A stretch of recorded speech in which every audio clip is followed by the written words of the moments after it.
Film की शुरुआत में हम देखते हैं एक खूबसूरत गांव वालों को एक आसमान से परी आती दिखाई देती है जिसका नाम लिंडा होता है। लिंडा गांव वालों को बताती है कि चुड़ैल वास्तव में मर गई है। ये सुनकर गांव के लोग झूम उठते हैं। परी और गांव के लोग गाना गाने लगते हैं और गांव में लगे चुड़ैल के पोस्टर फाड़ने लगते हैं। अब लिंडा वहां से जाने वाली होती है, तभी एक छोटी बच्ची लिंडा से पूछती है कि चुड़ैल कैसे बनती है और सभी लोग उसे बुरा क्यों मानते हैं। इस बच्ची के सवाल को सुनकर लिंडा परेशान हो गई और बच्ची को बताया ये चुड़ैल बुरी नहीं होती, इन्हें बुरा बनाया जाता है। ये हमारा बुरा रवैया है जो चुड़ैल को ऐसा बनाता है। अब उस बच्ची को परी अतीत के बारे में बताती है। जब जादूगरनी एल्फा का जन्म हुआ था, उसका रंग हरा होता है, इसलिए उसके पिता उसे स्वीकार नहीं करते हैं। वो अपनी पत्नी से बोलते हैं इस घर में एक शैतान बच्ची ने जन्म लिया है। ये कोई साधारण बच्ची नहीं थी, ये एक जादुई बच्ची थी। जब भी वह रोती या गुस्से में होती, चीजें हवा में उछलने लगती।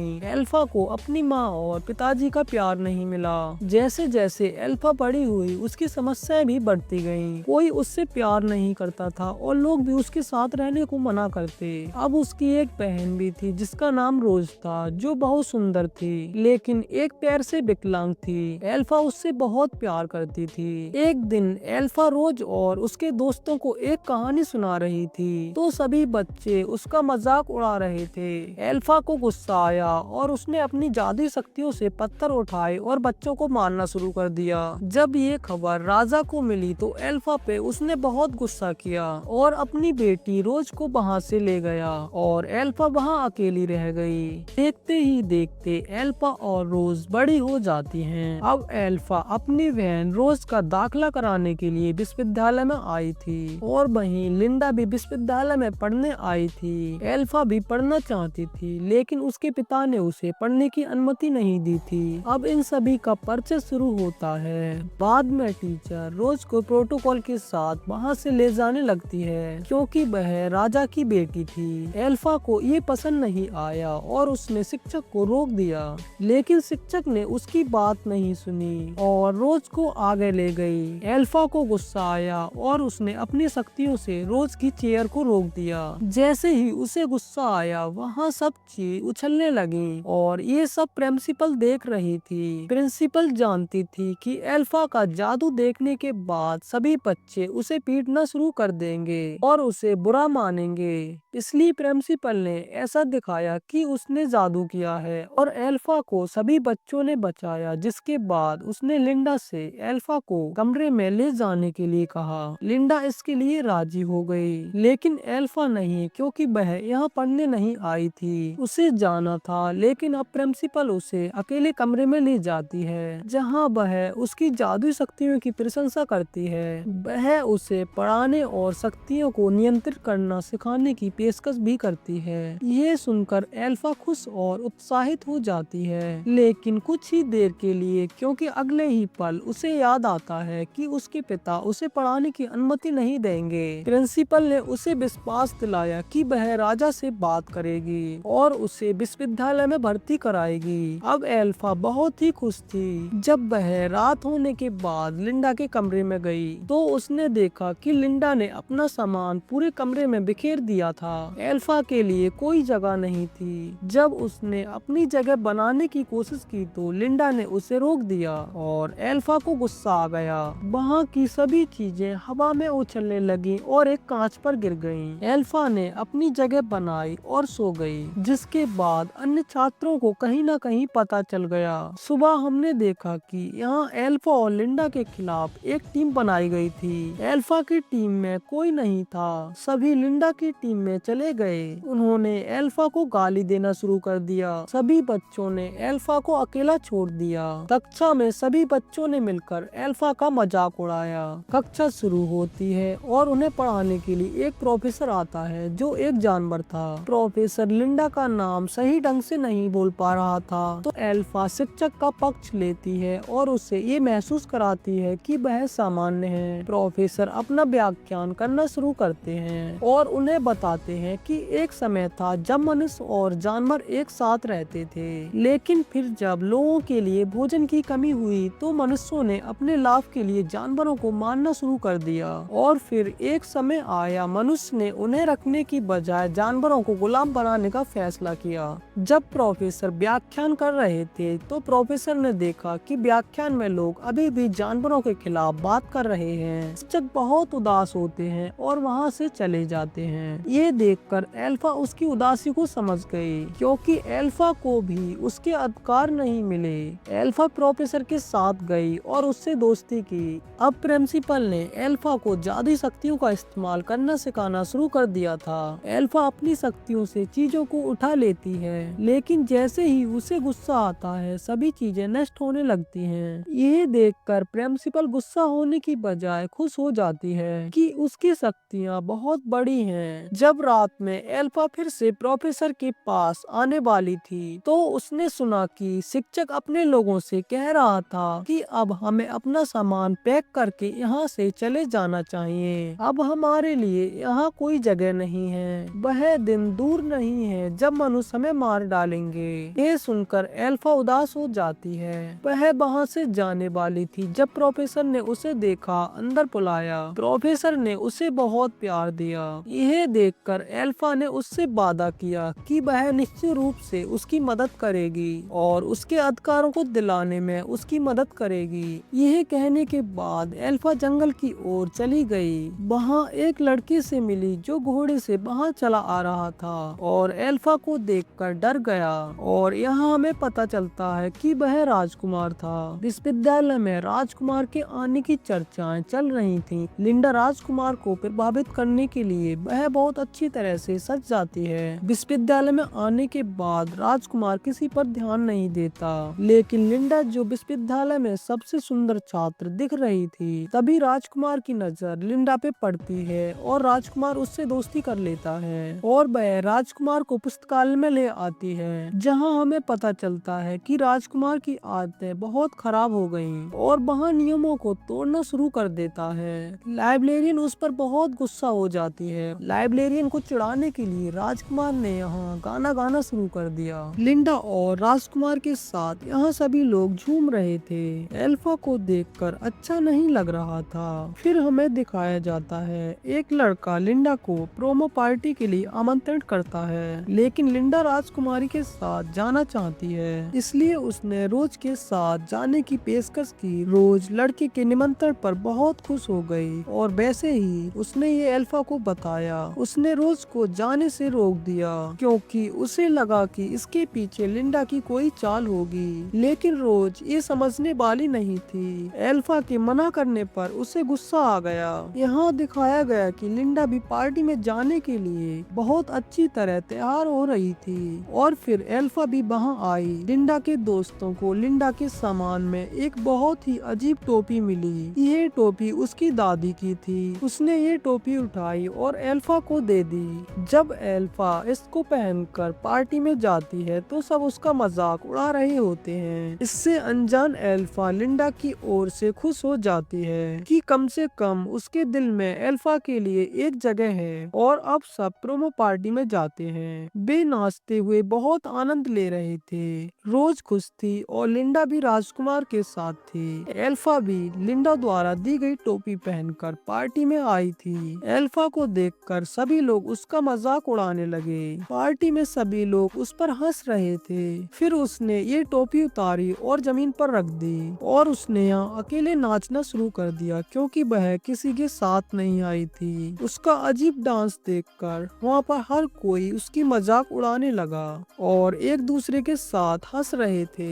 यह देखकर लिंडा को बुरा लगने लगा क्योंकि ये उसकी वजह से हो रहा था। अब लिंडा एल्फा के साथ डांस करना शुरू कर देती है, जिसके बाद सभी लोगों को अपनी गलती का एहसास हुआ और उन्होंने भी एल्फा के साथ डांस करना शुरू कर दिया। यह एल्फा के लिए बहुत बड़ा दिन था। अब लिंडा के लिए उसके दिल में सारी बुराई गायब हो गई। दोनों ने अपने गुस्सा खत्म करने के लिए एक दूसरे को गले लगाया। पार्टी से निकलने के बाद वे दोनों अपने कमरे में पहली बार दोस्त की तरह बात कर रहे थे। लिंडा ने एल्फा को बताया कि राजकुमार और बेज बहुत ही ही जल्दी शादी करने वाले हैं। यह एक रहस्य है, केवल तुम जानती हो।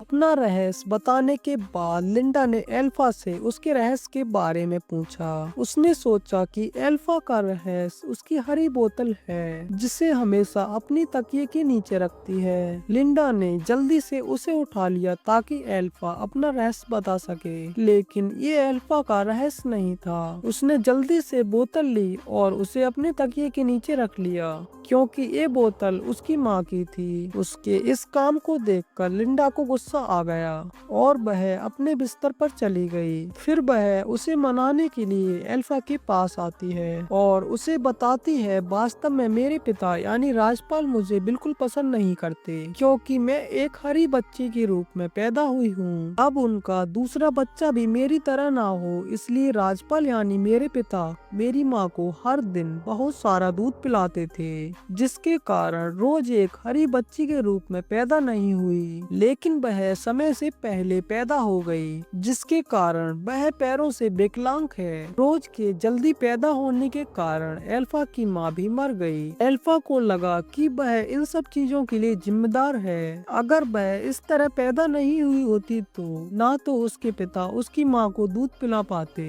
ना ही रोज समय से पहले पैदा होती, ना ही वह विकलांग होती और उसकी माँ भी आज जीवित होती। यह कहते हुए वह बहुत परेशान हो जाती है। उसे भावुक होते देख लिंडा ने उसे समझाया कि ये उसकी गलती नहीं थी। एल्फा का मूड बदलने के लिए वह उसे तैयार करती है, उस पर कुछ मेकअप करती है और तो विश्वविद्यालय में उसे हर कोई पसंद करता है। यहाँ तक कि राजकुमार भी रुक गया, उससे बात करने लगा। इस समय एल्फा अपने प्रोफेसर से मिलने जा रही थी, जो जानवर था। अब जानवर इस दुनिया में सुरक्षित नहीं थे, इसलिए ये सब जानवर कॉलेज छोड़कर जा रहे थे। ये उनकी आखिरी कक्षा थी, लेकिन इससे पहले वे जा पाते, एक शिक्षक सुरक्षा गार्ड के साथ वहां आता है और उन्हें जबरन वहां से निकाल देता है। एल्फा को ये देखकर बहुत बुरा लगता है। वह उसकी मदद करना चाहती थी, लेकिन कुछ नहीं कर सकी। अब उस प्रोफेसर की बजाय एक नया प्रोफेसर आ गया। पिंजरे में रखकर प्रोफेसर बच्चों को बताता था कि अब जानवर हमारे साथ नहीं बल्कि हमारी कैद में रहेंगे। ये सब देखकर एल्फा को बहुत गुस्सा आया। उसे जानवरों को कैद में रखने का विचार बिल्कुल पसंद नहीं आया। उसके गुस्से के कारण वहाँ सभी चीजें और फूल हवा में उड़ने लगे। उसके गुस्से के प्रभाव के कारण राजकुमार को छोड़कर सभी लोग बेहोश हो गए। जैसे ही सभी बच्चों को एल्फा बेहोश देखकर शेर के बच्चों को जंगल छोड़ने के लिए ले गई। राजकुमार भी उसकी मदद करता है और ये लोग शेर के बच्चे को साइकिल पर जंगल की ओर ले जाते हैं। जब प्रिंसिपल कक्षा में आती है तो उसे सभी छात्र और शिक्षक बेहोश मिलते हैं। यह देखकर समझ गई कि एल्फा ने ये जादू किया है। उसकी शक्तियाँ इतनी बढ़ गई थी, वह बहुत खुश हो गई और उसने एक महान जादूगर को पत्र लिखा। अगले दिन विश्वविद्यालय में पता चलता है एल्फा को एक जादूगर ने मिलने के लिए बुलाया है, क्योंकि प्रिंसिपल ने उसे एल्फा की जादुई शक्तियों के बारे में बताया था। एल्फा को ये अवसर बहुत अच्छा लगा और उसने जादूगर से मिलने का फैसला किया। उसे लेने के लिए एक हरे रंग की ट्रेन आई। जब वह जाने वाली थी तो सब उससे मिलने के लिए यहाँ आए। राजकुमार ने उसे शुभकामनाओं का फूल दिया। लिंडा भी उससे मिलने आई और अब एल्फा लिंडा का हाथ पकड़ लेती है और अपने साथ ट्रेन में ले गई और थोड़ी ही देर में वे एमराल्ड सिटी पहुंच गए। ये वही शहर था जिसे हमने फिल्म की शुरुआत में देखा था। यहाँ उन दोनों का बहुत अच्छी तरह स्वागत किया। सभी लोग उनके लिए डांस कर रहे थे और अंत में उन्हें अंदर लाया जाता है, जहाँ उन्हें एहसास होता है कि ये जादुई शहर है, जहाँ वे जादुई शो देखते हैं। इस शो के अंत के बाद में जादूगर यानी विजार्ड उनके सामने प्रकट होता है। यह जादूगर एल्फा को अपने साथ ले जाता है और उसे शहर का भविष्य दिखाता है। उसने जो शहर डिजाइन किया था वह बहुत सुंदर लग रहा था। एल्फा जादूगर को सुझाव देती है कि इसे सड़कों का रंग पीला होना चाहिए, यानी उन्हें रोशनी से भरना चाहिए। जादूगर ने ऐसा ही किया। एल्फा को एल्फा की एक छोटी सी कठपुतली भी दिखाता है, जो दिखा रही थी कि एल्फा इस शहर पर शासन करेगी। यह देखकर एल्फा ने तुरंत कहा कि मेरा सपना कहीं शासन करने का नहीं है, मेरा सपना जानवरों के लिए कुछ करना है और इसके लिए आपकी मुझे मदद चाहिए। उनकी बातचीत के दौरान प्रिंसिपल वहीं पहुंचती है, जिसे देखकर एल्फा खुश हो जाती है और उसे गले लगाने जाती है। वे बात कर रहे थे कि एल्फा जानवरों के लिए कुछ करना चाहती है। अब यहाँ एक बंदर जादूगर के कहने पर एक जादू की किताब से एक कपड़ा उठा रहा था, जिसके बाद जादूगर एल्फा को बताता है कि इस बंदर को उड़ना बहुत पसंद है। यदि आप ये मंत्र पढ़ते हैं तो आप उसे पंख दे सकते हैं। उसके कहने पर एल्फा मंत्र पढ़ती है और मंत्र पूरी तरह काम भी करता है। एल्फा खुश थी कि उसने जानवरों के लिए कुछ किया है, लेकिन जब उसने देखा कि उसके मंत्र के बाद बंदर दर्द में था और उसके पेट पर पंख लग रहे थे तो वह डर गई और इस जादू के मंत्र को रोकना चाहती थी। लेकिन जब उसने मंत्र को उल्टा भी पढ़ा तब भी मंत्र उल्टा नहीं हुआ। गुस्से में उसने जादूगर से फिर से मंत्र रोकने के लिए कहा। तब जादूगर ने उसे बताया कि उसकी जादुई शक्तियाँ इतनी नहीं है कि वह उस पुस्तक के मंत्र को पढ़ सके और ये काम एल्फा ने किया था। इसलिए इसका मतलब ये है कि एल्फा की शक्तियाँ बहुत अधिक हैं और अब जो भी हो रहा है उसे कोई भी नहीं रोक सकता। एल्फा और भी दुखी हो गई। वह क्या करना चाहती थी और क्या हो गया। जब वह बाहर गई तो देखा बंदर की पूरी सेना दर्द से कांप रही थी और उसकी पीठ पर पंख उग रहे थे। यह देखकर वह समझ गई कि वास्तव में जादूगर और प्रिंसिपल ने मिलकर उसे फंसाया है। वास्तव में उन दोनों को जानवर पसंद नहीं थे और वे उन्हें अपना गुलाम बनाना चाहते थे, जिसके लिए उन्होंने मासूम एल्फा का इस्तेमाल किया। यह जानकर एल्फा को गुस्सा आया और उसने जादुई किताब ली और वहां से भागने का फैसला किया। उसे भागते हुए देखकर प्रिंसिपल लिंडा को जादू सिखाने की पेशकश करती है और उसे बताती है कि बदले में उसे एल्फा को यहाँ लाना है। शायद लिंडा को भी ये अवसर पसंद आया और वह एल्फा को पकड़ने के लिए उसके पीछे दौड़ी। अब बंदरों की सेना जिन्हें पंख मिल गए थे, प्रिंसिपल उन्हें एल्फा को पकड़ने का आदेश देते हैं। जादूगर भी कमरे में गया। एल्फा को खोजने के लिए अपने विशेष गार्डों को लगा दिया। लिंडा जो किसी भी कीमत पर जादूगर बनने का मौका नहीं खोना चाहती थी, अब वह एल्फा के करीब आ गई थी। वह एल्फा को जाने से रोकने की कोशिश कर रही थी, लेकिन एल्फा को जाना था। इस समय वह एक कमरे में आई थी जहां गर्म हवा का गुब्बारा था। वह उसमें बैठकर भागना चाहती थी, लेकिन तब तक जादूगर के कई आदमी वहां पकड़ने के लिए आ गए। लेकिन उससे पहले एल्फा गर्म हवा के गुब्बारे में बैठ गई और वहां से निकलने लगी। इससे पहले कि वह निकल पाती, महल की छत ऊपर से बंद हो गई, जिसके कारण उसका गर्म हवा का गुब्बारा फट गया और उसमें आग लग गई। एल्फा और लिंडा नीचे गिर गए और एक कमरे में फंस गए, जहां लिंडा ने एल्फा को समझाया कि ये अच्छा अवसर है, तुम्हें सब कुछ मिल रहा है, तुम उनकी पेशकश स्वीकार क्यों नहीं करती हो। जिस पर एल्फा उसे गुस्से में बताती है कि मेरा सपना शासन करना नहीं है, मैं हमेशा जानवरों के लिए कुछ करना चाहती थी। दूसरी ओर दिखाया गया कि प्रिंसिपल ने पूरे विश्वविद्यालय और पूरे शहर में खबर फैला दी कि एल्फा चोर है और किताब लेकर भाग गई है। यह सुनकर सबको बहुत बुरा लगा और सब उससे नफरत करने लगे। एल्फा और लिंडा ने भी ये घोषणा सुनी। एल्फा को ये सुनकर बहुत गुस्सा आया। तब लिंडा ने उसे समझाया कि तुम्हें अपना गुस्सा थूक देना चाहिए और प्रिंसिपल से माफी मांगनी चाहिए। सब कुछ पहले जैसा हो जाएगा। लेकिन एल्फा ऐसा कुछ नहीं करना चाहती थी। उसके साथ जो पहले ही हो चुका था, वह उससे बुरा कुछ नहीं सह सकती। अब उसने जादुई पुस्तक से एक मंत्र पढ़ना शुरू कर दिया। लिंडा ने उसे रोका, लेकिन उस मंत्र के कारण उसे एक जादुई छड़ी मिली, जिससे वह यहाँ से भाग गई।